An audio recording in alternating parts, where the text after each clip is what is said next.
Tervetuloa taas tänne Leffahullu podcastin pariin. Tällä kertaa puhutaan jälleen kerran uudesta The Naked Gun-leffasta. Ihan vaan siksi, että siitä tuli 4K-julkaisu, jonka sain arvostelu kappaleena.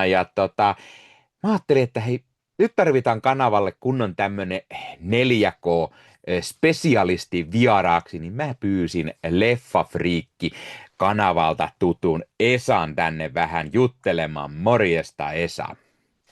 Morjesta, morjesta. Kiva tulla ensimmäisen kerran ihan livenä niin sanotusti vierailemaan kanavalle. Ja täältä löytyy sama leffa, joten niin ei muuta kuin ruvetaan miettimään, että mikä tämmöinen kappale on niin tekojaan. Mahtavaa, mahtavaa.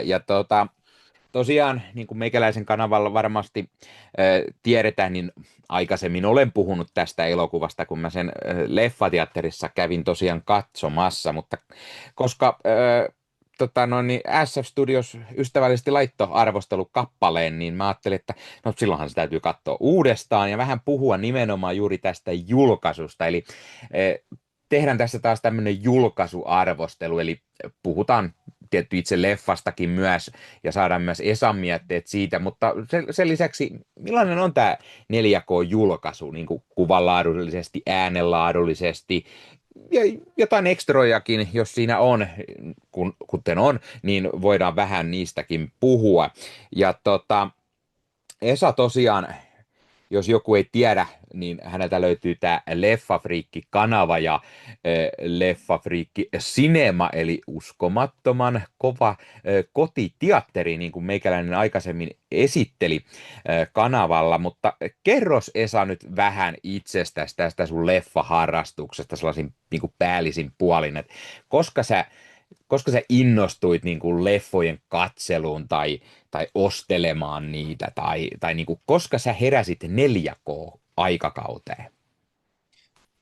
No joo, jos nyt taustaa ja historiaa sen verran, niin leffat nyt on kiinnostanut jo pienestä pitäen ja ensimmäiset kotiteatteriviritelmät on ollut omassa huoneessa varmaan 5-16-vuotiaana ja siitä se on sitten pikkuhiljaa lähtenyt ja olin tuossa muutaman vuoden opiskelemassa Jenkeissä ja sanotaan, että hieman harvinaisempaa, että sielläkin piti sitten asuntolaan rakennella omat pikku leffateatterit ja muuta, et ei tämä mikään semmoinen ihan hetken mielijohde ole tämä harrastus ollut ja täytyy sanoa tuohon jenkkihommaan vielä semmoinen yksityiskohta, että silloin kun Jenkeissä olin, niin tosiaan tämä Netflix, jonka kaikki nykyään tuntee hienona striimauspalveluna, niin oli vielä fyysisten levyjen toimittaja homma toimi siis niin, että sieltä tilattiin, sä sait erilaisia paketteja, että oliko sulla 3 leffaa vai 5 leffaa vai 10 leffaa kerralla kotona ja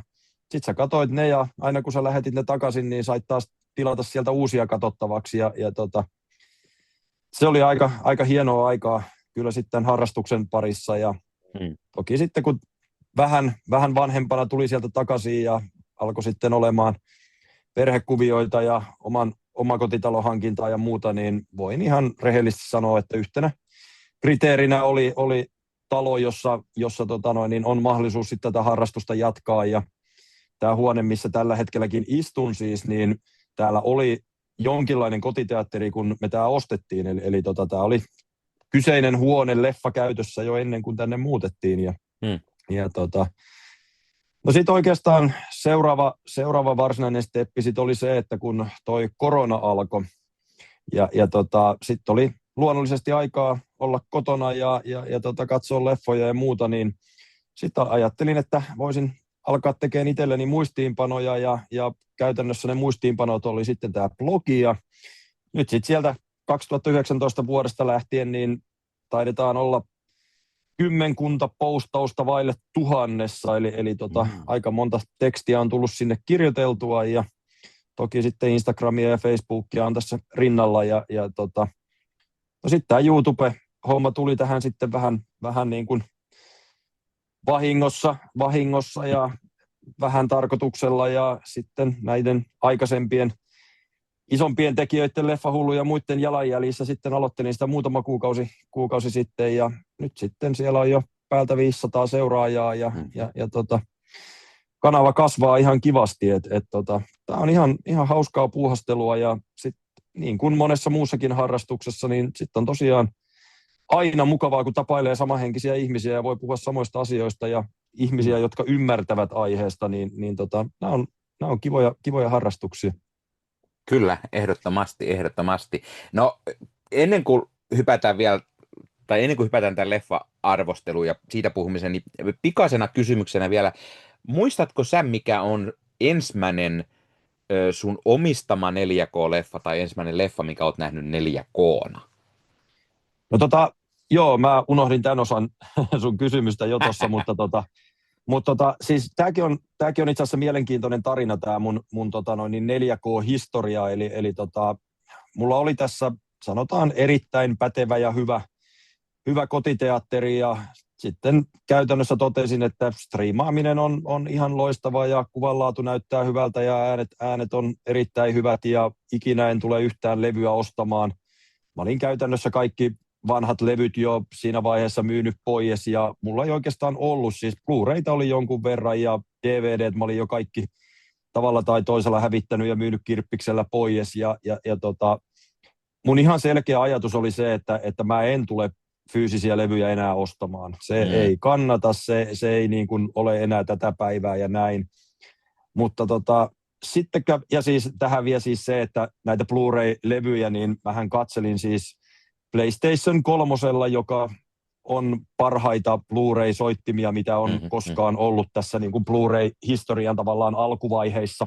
Kyllä. Ja no sitten kävi niin, että mä katselin eBaystä, löysin tämmöisen Panasonicin, ei lippulaiva, mutta kuitenkin tämmöisen niin kuin todella paljon kehutun 4K-soittimen ja sitten mä silloinkin niin kuin ajattelin, että no mä en tule niitä levyjä ostaa, niin mä en oikein tiedä, miksi mä tätä tarvisin. Mutta sitten siinä paketissa oli 16 4K-levyä mukana. Ja se paketti maksoi käytännössä siis sen verran, että se 4K-soitin oli käytetyn hintainen, eli tavallaan hyvän hintainen, ja ne kaikki levyt tuli ilmaiseksi kaupan päällä.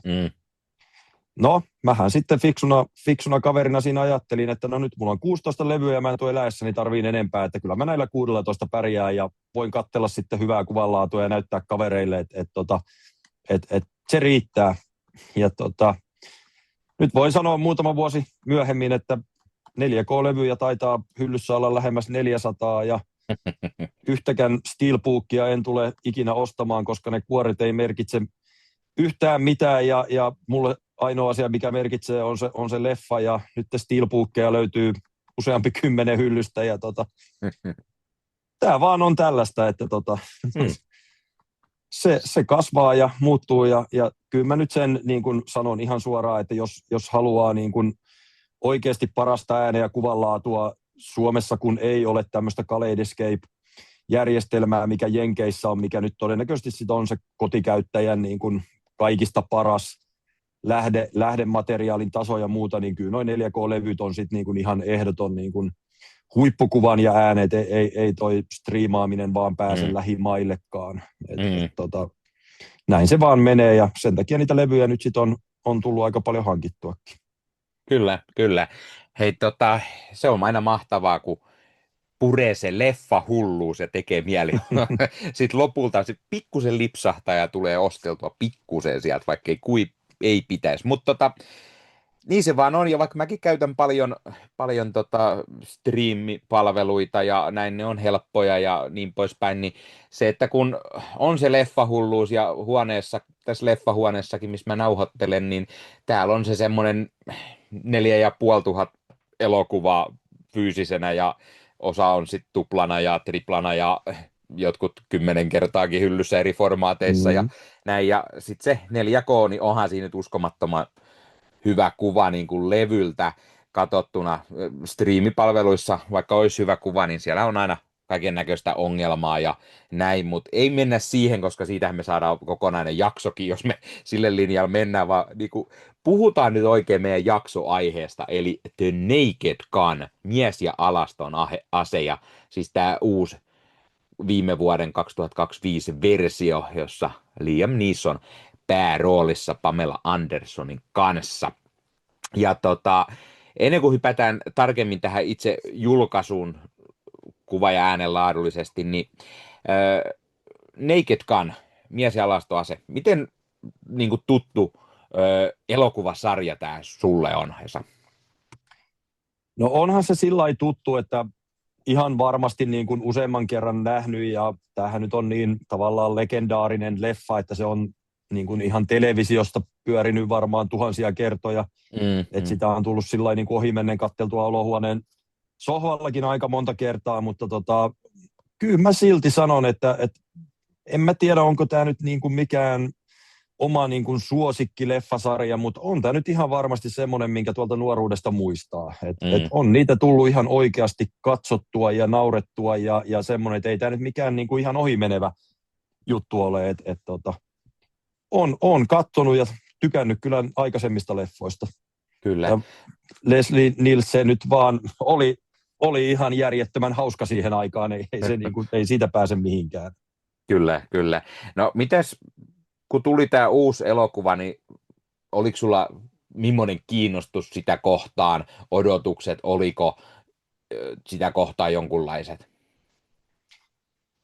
No ehkä vähän semmoiset kaksijakoiset fiilikset, että mähän en oikeastaan tiennyt leffasta hirveästi ennen kuin näin sitten jonkun trailerin jossain, ja mä en edes tiedä, missä mä sen trailerin oon ekan kerran nähnyt, että onko se niin kuin netin jossain vai leffateatterissa vai missä, mutta niin kyllä mä voin sanoa, että mulle tuli kuitenkin, siis tämähän on tämä traileri, missä on siis tämä pankki, Mm. pankkikohtaus, niin kyllä mä voin sanoa, että mulle tuli heti hyvä fiilis, ja mä tiedän tässä katsojille jo vähän tiiserillä, että me ei ehkä olla ihan täysin samaa mieltä tästä päähenkilöstä, mutta mun mielestä siis heti siitä trailerista lähtien, niin se osui ja uppos. Mun mielestä niin kun, tämä on ihan loistava valinta niin kun Neesoni tähän rooliin, ja kyllä mä olin niin kun trailerista jo niin kun siinä määrin myyty, että kyllä tämä niin kun nähtävä on.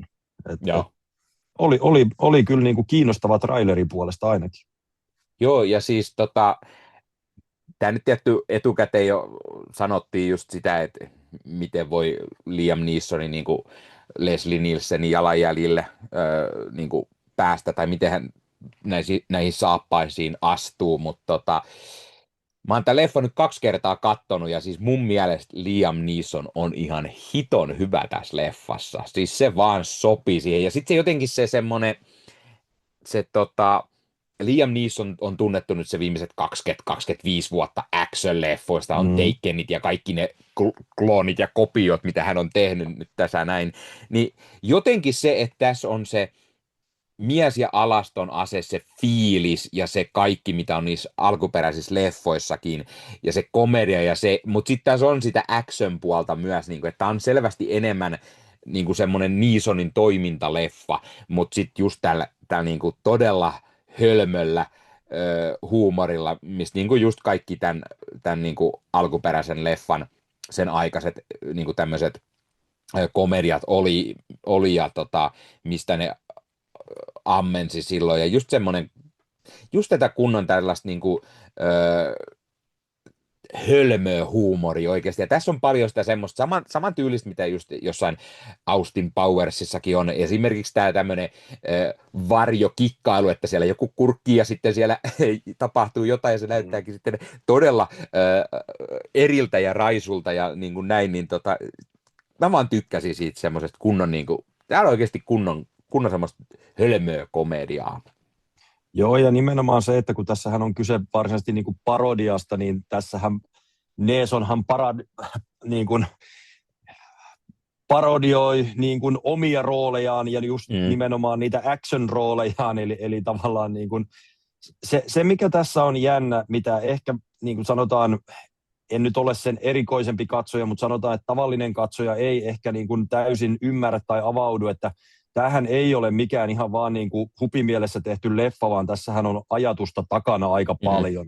Tämä on oikeasti niin kuin hyvin tehty leffa, ja tässä on aika monta ulottuvuutta, mikä ei ehkä näy ihan vaan sillä, että sä käyt katsomassa, ja jos et sä tiedä historiaa ja jos et sä tiedä Neesonin historiaa ja muuta, niin tässä jää aika paljon niin kuin kerroksia niin sanotusti näkemättä. Että. Kyllä, kyllä. Ja tosiaan niin täytyy mainita tässä kohtaa, että tämä on ihan arvostelu, jossa kunnolla voi sitten spoilata kaikkia. Tämä on se toinen arvostelu jo meikäläisen kanavalle tästä, niin nyt viimeistään voidaan sitten spoilata kaikki mahdollinen, jos sellaista on. Ei tarvitse sitä varoa, mutta mä just nyt kun mä katsoin tämän uudestaan tämän leffan, niin mulla tuli taas se niin kuin fiilis, että tässä on just sellaisia samat niin kuin hyvät fiilikset, mitä niissä alkuperäisissäkin on. Eli tässä kun tulee tämä pankkiryöstöjuttu ja sitten siinä on se pikku tyttö, mikä paljastuu Neesoniksi ja näin, mutta siinä on se kaiken taustalla oleva plot device, mikä on nimetty nimellä just plot device. Niin kuin, siinä on niin hyvää sellaista tyhmää huumoria, mikä niin kuin naurattaa, että ei sillä tarvii olla aina sillä niin kuin mitään hienoa nimeä, vaan se voi ihan olla sillä nimellä juuri mikä se on. Tai sitten just, mikä nytkin taas naurattiin, niin tämä uskomaton poliisien tapa juoda kahvia, niin tässä se vedetään oikein kunnolla yli, että kahvia vedetään joka välissä. Ihan jopa, Kyllä. kun sä lentelet jossain, niin sieltä tulee joku tuomaan sulle. Joo, tämähän itse asiassa on semmoinen asia, sanotaan niitä harvoja asioita, joka itseeni alkaa jopa vähän ärsyttämään, että se vedetään nyt todellakin se kahvi niin kuin tähän aika rajuksi niin kuin juonen käänteeksi, että se on oikeasti joka käänteessä. Joo. Vähempikin olisi ehkä tuonut asian esille. Se on totta. Mutta sitten sen lisäksi tosiaan, että Liam Neeson vetää oivan roolin, niin mä tykkään, Pamela Anderson vetää myös todella hyvän roolin tähän ja sopii niin kuin sellaisena, niin tämä on vähän semmoinen, niin kuin tarinallisesti tulee paljon mieleen just semmoinen noir, dekkarityylinen, päähahmo puhuu paljon ääneen ja näin, mitä alkuperäissäkin tietty oli ja niin kuin näin. Ja sitten siinä on se semmoinen se naishahmo, jonka veli sitten kuolee ja hän epäilee, että se on murhattu. Saadaan se semmoinen niin kuin etsivä juttu. Saadaan tämä Frank Drebin Junior sitten etsimään sitä tai selvittämään sitä. Niin mun mielestä niin kuin Pamela Anderson sopii kyllä tosi hyvin tähän rooliinsa ja niin kuin, hauska nähdä. Mä en ole sitä vieläkään nähnyt sitä Showgirl-leffaa, mikä hänelle tuli tuossa edellisvuonna, vai mikä se tuli, mitä kehuttiin tosi paljon hänen draamanäyttelijätaitoja, mutta mun mielestä on tosi hyvä, että tämmöinen niin komediallinen rooli, kun kaikkihan tuntee aina hänet just niin kuin Baywatsista ja näissä semmoinen niin seksisymboli-hahmo tai näin, niin hauska nähdä tämmöistä, mistä niin kuin, mikä niin kuin osaa niin kuin vitsailla silläkin asialla tosi paljon. Toistan itseäni jälleen, eli tämä on parodia-elokuva ja myöskin mä tiedän, että Pamela Anderson haluaa nyt kovasti niin sanotusti vakavampaa roolia ja tavallaan niin sanottua uutta tulemista ja näin, mutta aika hienosti parodisoi taas niin kuin omaa historiaansa ja tuodaan juuri nimenomaan sitä seksipommihommaa ja muuta. Toki kuuluu leffaan itsessäänkin, mutta se, että on niin kuin, sanotaan, että aika hyvä valinta niin kuin tohon osaan kyllä. On. Ja jos nyt miettii alkuperäisessä mies- ja aseleffassa oli Priscilla Presley ja sitten kolmannes Anna Nicole Smith esimerkiksi, jotka niin kuin hyvin samantyylisiä sellaisia niin kuin, naisia, niin jotenkin se vaan on toimiva jatkuvo, että se on juuri Pamela, joka on tässä. No miten sitten? Miten sun mielestä tämä niin leffa muuten toimi, kun tässä niin kuin, näiden kahden näyttelijän ja tämän niin kuin, komedian puolesta? Miten muuten sä oot mieltä tästä leffasta? No siis sanotaan näin, että siis mä tykkäsin ja siis kun sanoit, että oot 2 kertaa kattonut, niin itsehän on myöskin siis käynyt leffassa katsomassa ja sitten katsonut kotona ja molemmista tosiaan löytyy tekstit tuolta leffafriikki.comista ja muuta, mutta siis tykkäsin juonesta, tykkäsin edelleen siitä, miten hyvin tämä tavallaan on tämä kokonaisuus tehty. Ainoa mikä, no siis sanotaan nyt ensinnäkin, että harvoin tulee leffateatterissa naurettua ääneen, ja tässä oikeasti on kohtauksia, jossa nauroi ääneen, etenkin kun tämän ekan kerran näki. Mutta sitten on se tavallaan se toinen puoli, että ei ole sattumaa, että tämmöisiä leffoja ei ole tullut ulos oikeastaan moneen vuoteen, eikä tule varmasti ihan hirveästi tulemaan. Eli onhan tämä nyt aavistuksen lattea siinä määrin, kun miettii, että mikä on maailmankuva nykyään ja mitä sä voit sanoa ja mitä sä voit leffassa niin kun tavallaan niin kuin, minkälaista huumoria sä voit käyttää ja minkälaista niin kuin, ketä sä voit parodioida ja tässäkin on sikäli hauskaa, että kun tässä on tätä parodiapuolta, niin nimenomaan Neeson parodioi itseään ja Pamela Anderson itseään, että eihän nämä vitsit nyt ole niin roiseja ja semmoisia tavallaan yhteiskuntaa hetkauttavia, mitä ne on ehkä ollut aikaisemmissa. Niin. Et kyllähän tästä paistaa se varovaisuus ihan selkeästi läpi.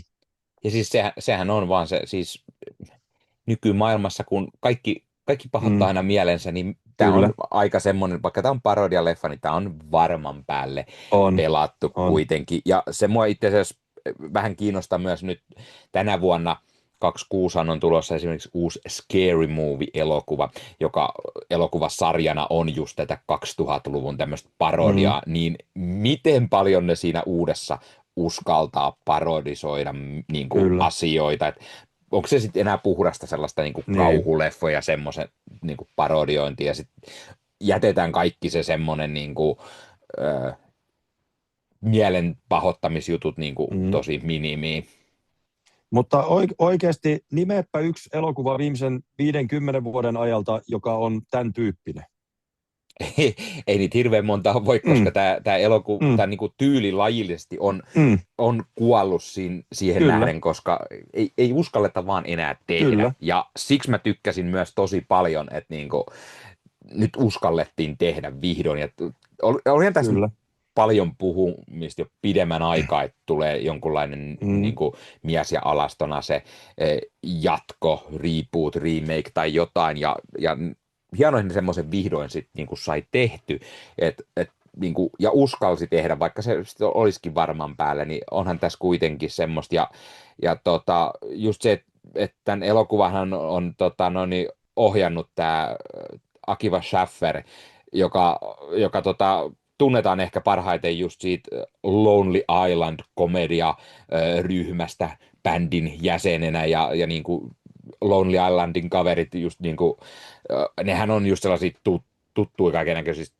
pähkähullu komedioista ja niin kuin Saturday Night Liveit ja muut kaikki, missä Andy Samberg esimerkiksi on ja näin, niin kyllä se nyt näkee, että tekijät oikeasti tietää niin kuin tämmöiset mies- ja alaston leffasarja ja niin kuin muutenkin kaikki tämä tämmöiset, mitä tuli silloin Neesonilta esimerkiksi aikanaan, niin kyllä tässä on ihan selvästi paistaa läpi se, että tekijät fanittaa niitä alkuperäisiä, halusi tehdä sen oman versionsa. Joo, ja täytyy sanoa, että viimeisen sanotaan 10 vuoden ajalta, nyt kun trendi on se, että joka ikisestä leffasta pitää tehdä jatko-osa, niin Top Gun Maverick on aivan heittämällä paras jatko-osa, mitä on mistään elokuvasta tehty, ja nyt mä nimenomaan tarkoitan sitä niin kuin jatko-osaa, eli miten hyvin se on sidottu siihen alkuperäiseen, ja miten hyvin kunnioitetaan, ja miten hyvin se niin kuin otetaan huomioon olemalla kuitenkin uusi leffa, niin mun mielestä tämäkin on niin kuin aika tyylikkäästi sidottu niihin vanhoihin. Että tämä ei ole vaan nyt niin kuin pistetään nimi ja otetaan rahat pois, vaan tämäkin osa-alue on mun mielestä aika hienosti, että se oikeasti, tämä jatkuu tämä tarina siitä, mihin on jääty. Siis joo, nimenomaan. Tämä ei ole mikään niin kuin, täys remake, että Liam Neeson ei ole se sama hahmo, mikä just toi Leslie Nielsen näytteli, eli hän ei ole Frank Drebin, vaan hän on Frank Drebinin poika. Ja hän on vaan yhtä hölmö kuin isänsä ja koheltaa kaiken näköisiä. Mutta palatakseni siihen, mitä sä sanoit, että just että leffateatterissa naureskeli ääneen, niin hitto vielä mä katsoin tämän uudestaan eilen ja mä nauroin niin paljon ääneen edelleen. Siis ne kaikki siis se poliisikuulustelu esimerkiksi, missä katsotaan sitä hiton video, missä se syö sitä hodaria ja sitten tulee tarve mennä vessaan. Ja voi siis siinä on vaan niin, Liam Neeson on uskomattoman hyvä se semmoinen komediallinen puoli, koska hän näyttelee sen just sellainen niin kuin vakavalla naamalla ja sellainen, että niin kuin se on kyllä oikeasti kunnon komediakultaa. Se sopii tuohon rooliin äärettömän hyvin. Ja sitten toinen nimenomaan, mistä mainitsit jo tämä verhojen takaa kurkistelu tai tämä, niin olihan se nyt ihan järjettömän hauska kohtaus. Vaikka sellaista on aikaisemmin nähty, niin olihan se siitä huolimatta niin kuin on. ihan parhaita kohtauksia tässä leffassa. On. Tai sit kun mennään siihen sellaiseen niin kuin jotain aivan päätöntä, niin se lumiukkokohtaus, mistä Mm, monet tämän leffan jälkeen puhuu, niin se on niin kuin just sellainen, että siis mitä hittoa, mistä on revitty tämä idea, ja siinä niin kuin, kyllä. tässä on, mutta sit puhutaan nyt saman tien niin kuin muistakin näyttelijöistä ja näin, niin mä tykkään, että kun tässä on toi Danny Hustonin näyttelemä tämä leffan pääpahis, niin Hustonkin näyttelee tosi usein tällaisia niin kuin leffan pahishahmo ja sitten Kevin Durant, joka on tämä hänen henchman, tämä oikea käsi, niin just tämmöisiä, Mm, heillä on myös paljon tämmöisiä samantyylisiä hahmoja ja niin kuin, joo, mä tykkäsin, että niilläkin vitsaillaan just sellatti samalle, että heillä on tällaisia niin kuin ollut ja he osaa kyllä nämä niin kuin hahmot siinä mielessä ja tehdä niistä ne komedialliset versiot. kyllä. Ää, Ainoa mikä ehkä pieni miinus, niin olisi ehkä enemmän voinut olla tätä Paul Walter Hauserin Ed Hogan juniori tässä niin kuin sanottiin, tuoda tätä hahmoa ehkä vähän enemmän Mm, esille. Nyt hän jää pikkusen ehkä taustalle tässä leffassa, mutta ehkä se on vaan hyvä sinänsä keskittyä näihin tiettyihin ja jättää hänet sitten ehkä enemmän sinne sidekickiksi niin sanotusti. joo, ja ehkä myöskin se, että ei nyt anneta liikaa kerralla, eihän tämä tähän tule jäämään. No siis ei nyt ainakaan, kun me tiedetään, kummonen niin kuin hitti tämä oli, että tämä oli Mm, jonkunlainen kuitenkin, mä en nyt, ei ole tähän hätään noita numeroita joo. katsottuna, että mitä tämä lopulta tuotti, mutta mielestäni tämä oli jonkunmoinen hitti kuitenkin, että siellä oli ihan hyvät ainakin varsinkin niin kuin komediaksi, Mm. niin oli. Mä yritän samaan aikaan puhua ja googlettaa äkkiä, että mikä sen, tota, mitä se tienasi silloin leffateatterikierrokselle.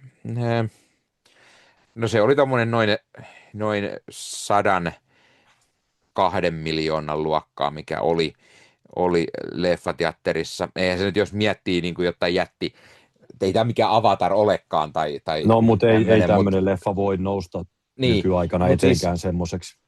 mutta siis tuommoinen 100 miljoonan kuitenkin leffateatterista on aika hyvin tämmöiselle On, komedialeffalle, on, niin on. varsin toimiva ja varmasti suunnitellaan sitten jo jatkoja. Mä oon edelleen sitä mieltä, mitä mä aiemminkin sanonut. Mä en ole ihan varma sanoinko mä omassa arvostelussa silloin aikanaan, mutta Neesonin pitäisikin tehdä enemmän tämmöisiä leffoja ja unohtaa ne Mm, vakavasti otettavat action-leffat, koska hän on aivan liian vanha jo niihin ja ne toistaa mm, aivan liikaa itseään. kyllä. Et niinku, just viimeksi, kun mä katsoin tämän Ice Roadin jatko-osa, mikä tuli Prime Video viime vuonna, niin se oli kyllä niin kökkö semmoinen jatko-osa, missä niinku, Joo. siinä nyt unohdetaan muutenkin se koko alkuperäisen leffa, se pointti, niin kuin se katoo siitä Mm, täysin siitä jatko-osasta ja näin, mutta aivan liian vanha tekemään tämmöisiä niin kuin toiminnallisempia rooleja, että se on niin kuin komediallinen toiminta toimii, kun ei tämä kuitenkaan häneltä niin semmoista, ei hänen tarvitse niin kuin turpaan mättää tosissaan, vaan ne on mm, tehty just sellainen kunnon kyllä. komediallisesti, niin sopii hyvin. Mutta kuten sanottu, niin mehän voitaisiin jutella tästä varmaan iäisyys, ja koska Esan kanssa on aina mahtavaa jutella, niin hypätään puhumaan vähän tästä julkaisusta, koska tämä tosiaan on toinen arvostelu jo tästä, niin sitä niin tarinallisesti ja näin tarvii kertoa, niin mitä mieltä sä oot itse tästä 4K-julkaisusta? Miten toimii uskomattoman kovassa leffafriikki sinemassa tämä elokuva? No nyt pitää tähän sanoa heti se, että sähän voisit tämmöisen elokuvan tehdä tavallaan niin kuin ihan alta riman ja äänet vois olla sinne päin ja se ei välttämättä ole se leffan niin kuin tärkein ja hienoin juttu, mutta hei, ne oli painanut tähän ihan jäätävän ääniraidan. Tässä on 9.1.6 ääniraita, joka siis itsellä on maksimi, mitä kanavia löytyy, niin kaikki kanavat on käytössä. Sitten edelleen ihan top elokuvia, mitä tehdään niin kuin tehosteiden puolesta ja muuta, niin monessa esimerkiksi niin sanottuja dynaamisia objekteja ei ole lainkaan. Eli kun nykyään Atmos-elokuvateattereissa ja kotiteattereissa sitä ääntä pystytään niin sanotusti liikuttamaan tilassa, niin se on otettu tähän niin kuin todella loistavasti mukaan, ja tässä on kohtauksia, jossa niin kuin todellakin revitään niin kuin nykyteknologiasta niin kuin kaikki irti, mitä vaan saa. Ja sitten yksi semmoinen, mikä tietysti on aina kiva juttu, kun hyvässä teatterissa tai kotiteatterissa elokuvaa katsoo, niin se, että on passot kohdillaan, ja kun on aihetta käyttää, niin niitä käytetään. Ja mä esimerkiksi blogiin kirjoitin tästä, että mä en muista, milloin viimeksi olen saanut huoneeni resonoimaan jostain päin.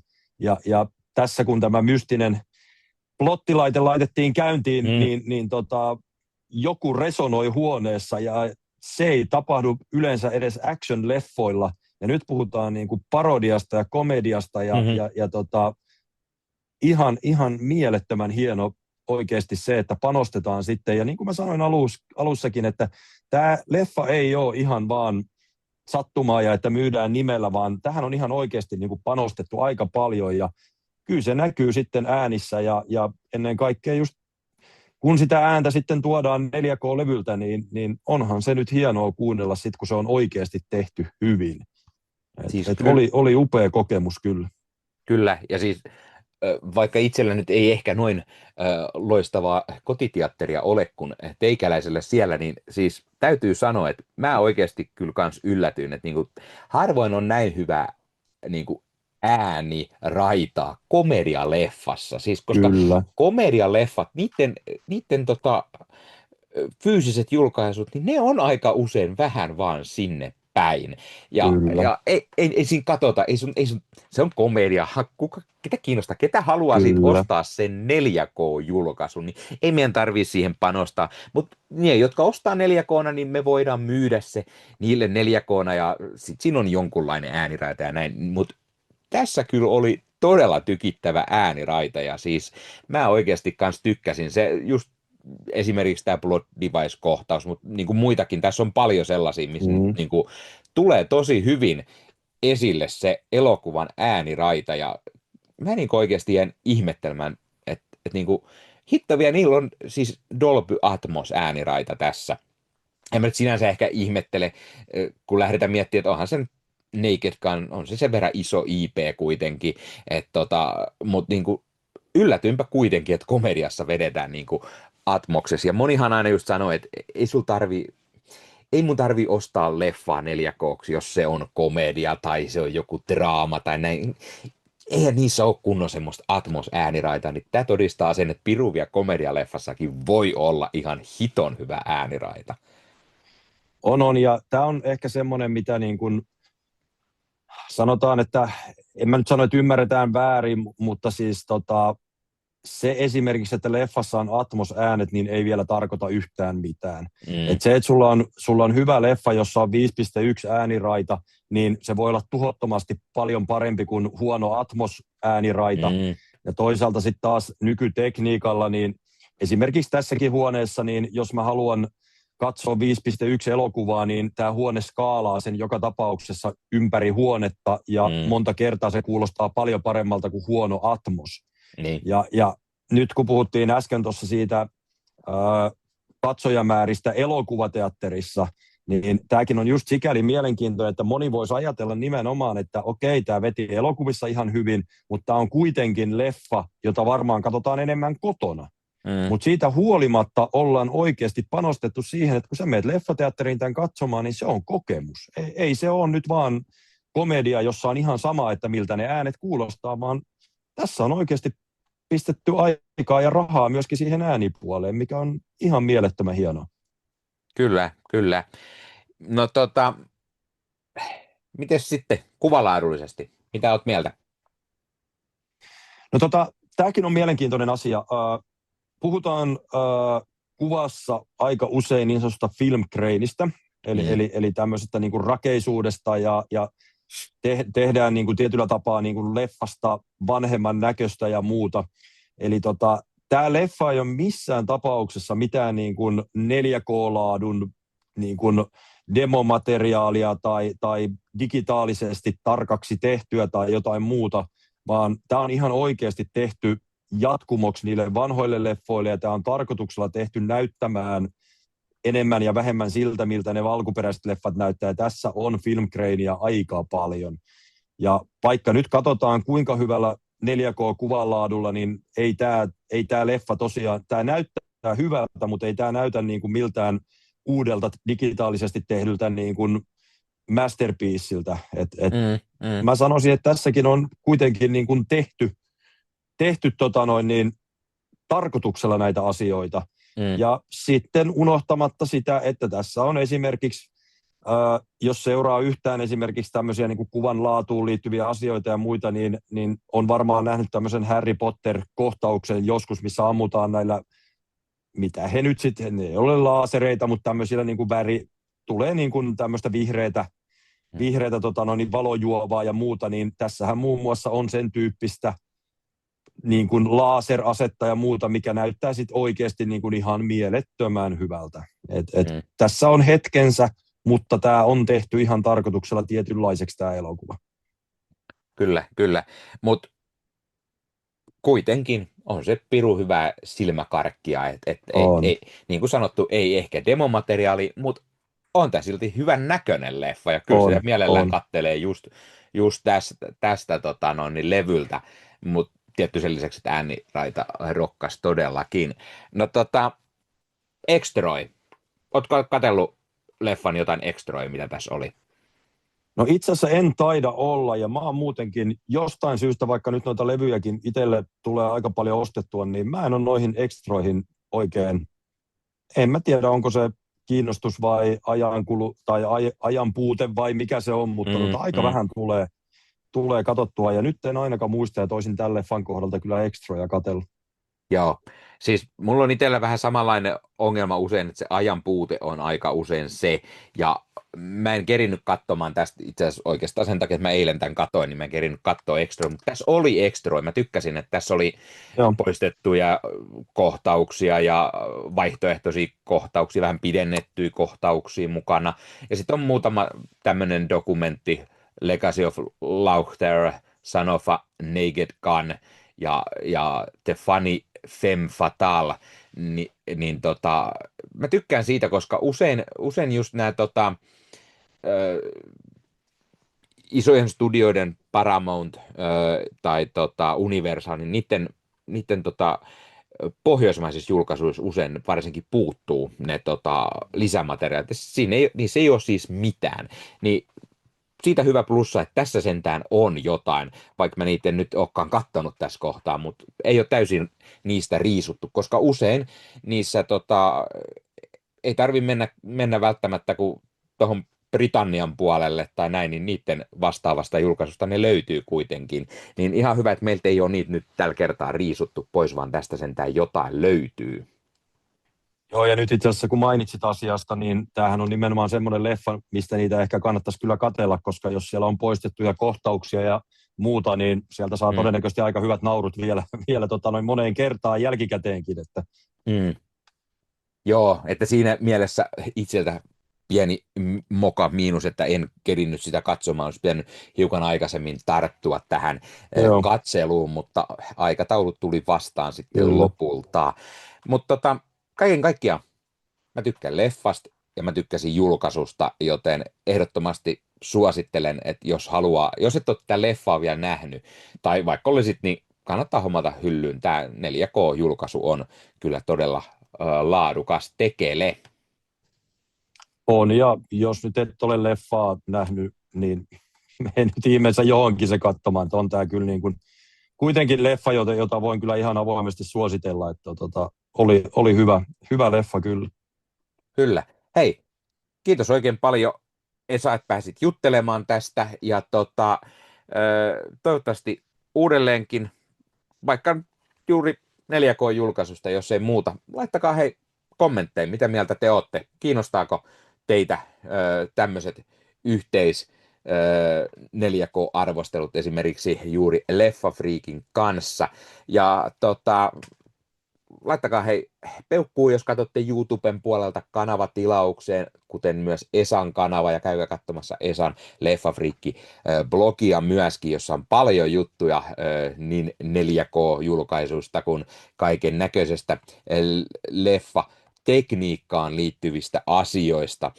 Ja pistäkää paljon kommentteja, hei, mitä mieltä te ootte tästä jaksosta, tästä tällaisesta, että tehdään erikseen sitten uudelleen samasta leffasta vielä 4K-julkaisusta tai tämmöinen julkaisuarvostelu vielä erikseen, tai pistäkää nyt ihmeessä myös kommentteja, mitä mieltä te olette tästä leffasta, jos olette nähnyt, tai jos ette ole nähnyt, niin miksi ette ole nähnyt? Perhana, eikö kiinnosta vai mitä? Aina mukava jutella kuitenkin kommenteissa myös sellaisista asioista. Ja Leffahullu YouTube-kanava jäseneksikin voi liittyä ja sillä tavalla myös tukea kanavaa. Ja jos nyt lähdetään sille linjalle, niin kulttileffakaupasta voi käydä ostamassa myös leffoja ja käyttää koodia Leffahullu, niin saa 10% pois. Ei unohdeta tätäkään. Käykää katsoa, mitä kaikkea mahtavaa sieltä löytyy. Mutta hei, tämä oli Leffahullu podcast tällä kertaa. Ensi kertaa. Moro! Kiitos, moi.